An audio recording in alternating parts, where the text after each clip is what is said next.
Greetings. This is Khalida Muhammad, aka Lidah Love, and I am the trend teller. On October 27th, a young black woman named Keiarah Brooks boldly and fearlessly challenged the Kansas City Police Department at their Board of Commissioners meeting.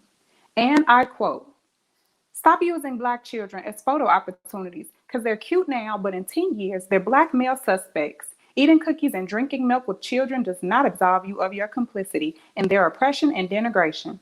I'm not asking y'all for anything because y'all can't and won't be both my savior and my oppressor." Afterwards, Brooks received threats and was being followed at her home. So she recorded it on video camera to show the world what was going on. Since then, a black militia group based out of Atlanta called the NFAC took a stand and vowed to protect this young sister by any means necessary, 24/7 around the clock.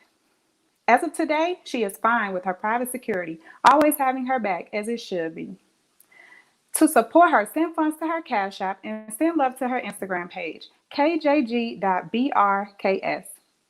Along with NFAC, there are other groups of black men who are standing up for our people and black women in particular, as we are the most disrespected and unprotected women of the planet. I have with me today founder of the Peacekeepers Organization, Brother Captain Dennis Muhammad, who is a proud member of the Nation of Islam, and an FOI, who we all know is a group of well disciplined soldiers marching on the front line of our cause. Let's get into this interview. Assalamu alaikum. Walaikum salam, ma'am. How you doing? Good, how are you? I'm doing fine. I thank Allah much, ma'am. You have to excuse me with my glasses. Everybody know I had some laser surgery, eye surgery, not too long ago. And the lights still kind of affect my eyes, but I'm Oh, here. I'm yes, here. sir. That's fine. I wear contacts, so I understand. Let's get into it. So, how do you feel about Black women today standing up for justice fearlessly in all areas? Well, the Honorable Minister Farrakhan, he had been mentioning to us that this seemed to be the year of the woman, and Mm, most certainly the black woman. We thank Almighty God for her boldness. One thing about the black woman, she's very uncompromising. I feel bad as a black man that we have not done much more to not only be able to give her security and protection, but provide her with the wholesome environment that would allow her to raise her young children free of crime, free of violence, and free of drugs. So this is the year of the black women. Y'all are making some monumental moves yes, today. sir. All praises is due to Allah. Yes, sir. All praises due to Allah. That brings me into my next question, actually. How long do you think it will take for all or most of Black men to stand up, too? Not just for justice, but for their Black women in particular? Well, one of the things, dear sister, is that, the Honorable Elijah Muhammad said, history is best qualified to reward all of our research. And you don't look at the black man as being normal. There's no Mm, way that we have come through over 460 years of oppression and the black man being targeted to be reduced to a man and be demasculated by his very presence and then use the black woman to push her above him. This has been one of the biggest tricks of our enemy and was one of the most biggest tricks that Willie Lynch said, put the old mm, against the young and put the male against the female. Well, this has really happened. They would provide opportunities for black women that they would not provide for black men. We are struggling as black men not only to not allow society to define what is a man, but we as black men must redefine ourselves or what men mm. are. I think it's a challenge.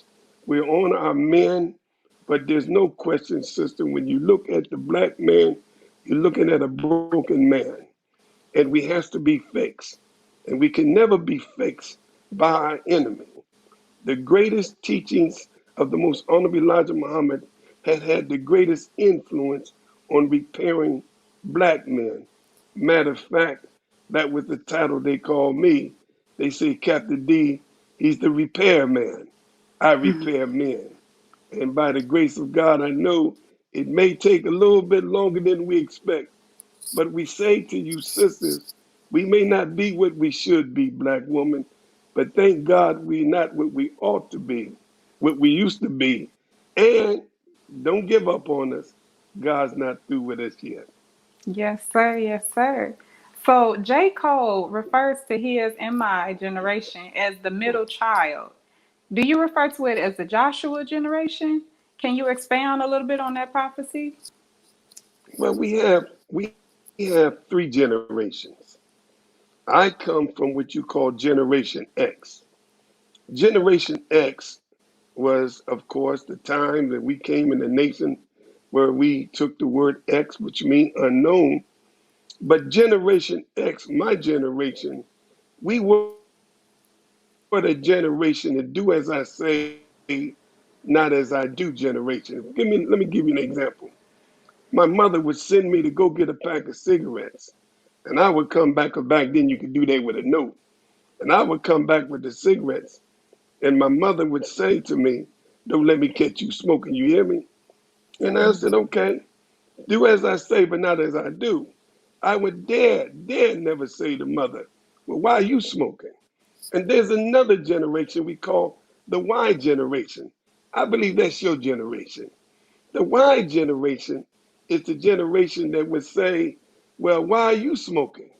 And if we say, "Go upstairs and get the blanket," you say, "Well, why I got to go do it? Why don't they have to do it?" Everything of the Y generation is why me? Why I have to do it? So the Y generation is the generation that kept it real. But this is what I like about the Y generation. The why is a question that demands an answer. See, we didn't have enough sense to Hmm. question our parents. But the Y generation, you got to make sense to the Y generation. If we tell the Y generation, listen, we don't eat pork, you're going to want to know, well, why y'all don't eat pork. You got to make sense to me. Yes, sir. Every question Yes, sir. demands an answer. And that's what I like about the Hmm. Y generation. Yes, sir. Leading into that, what can the older generations do to step up and help or assist in a time like this when the Y and Z generations are stepping up, asking questions, taking a stand, and trying to change the narrative?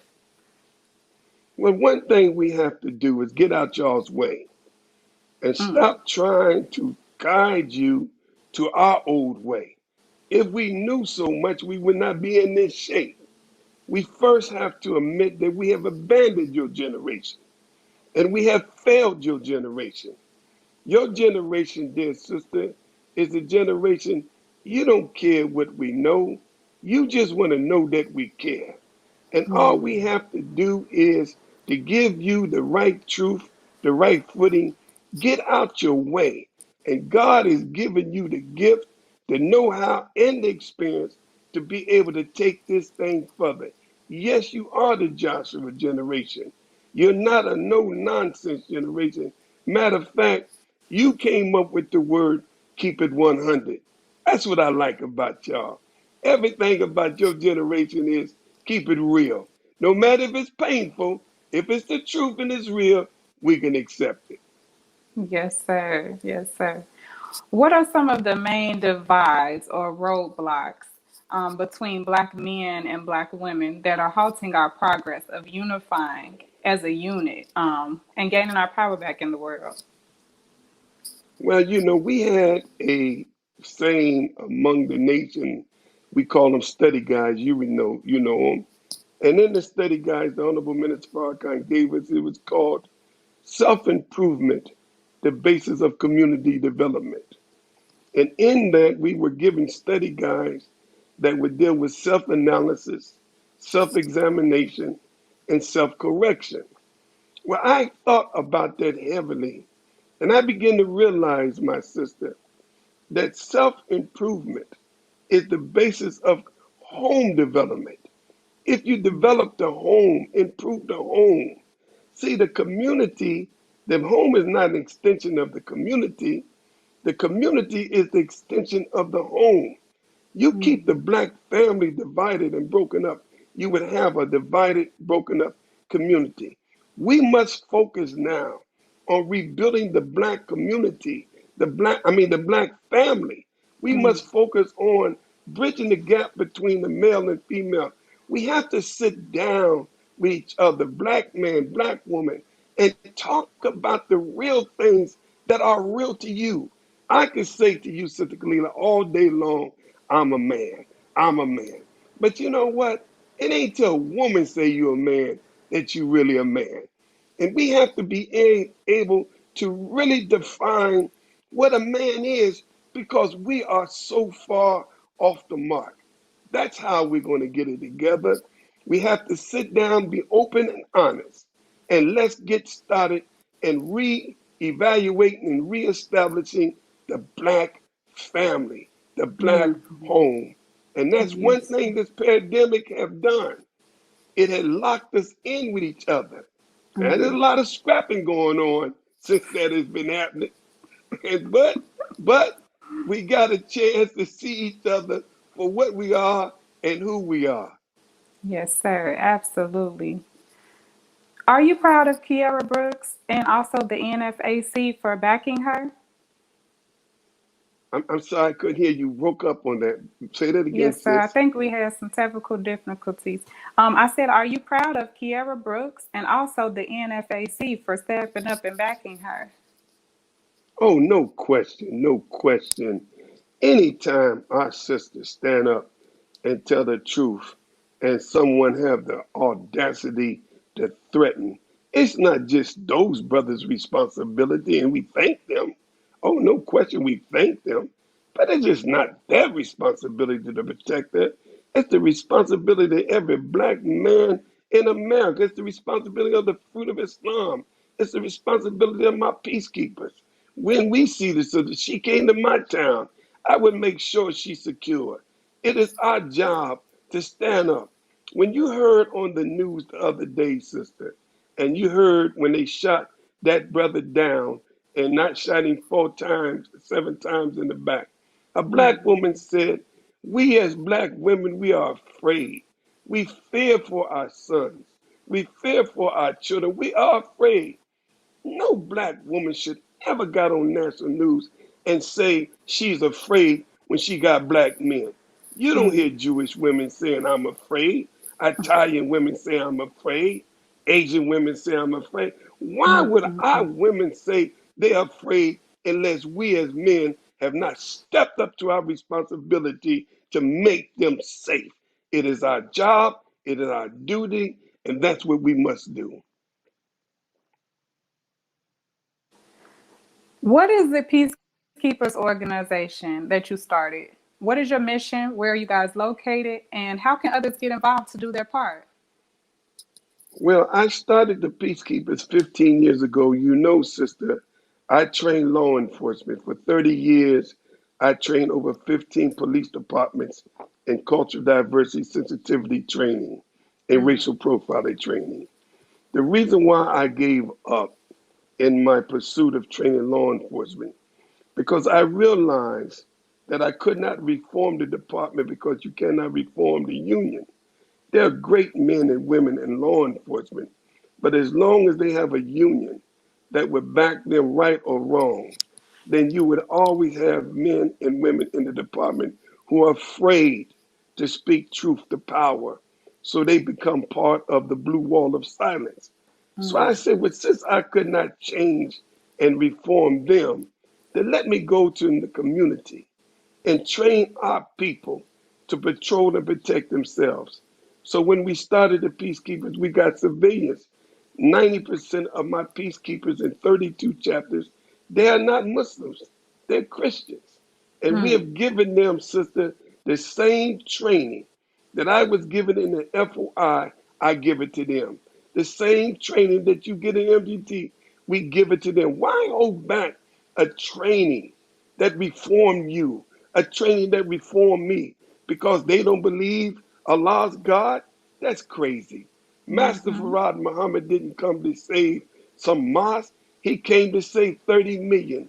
And in our lesson, sister, you know, it asked the question, do you mean that the 17 million do not know they are Muslims? And the answer is, no, sir.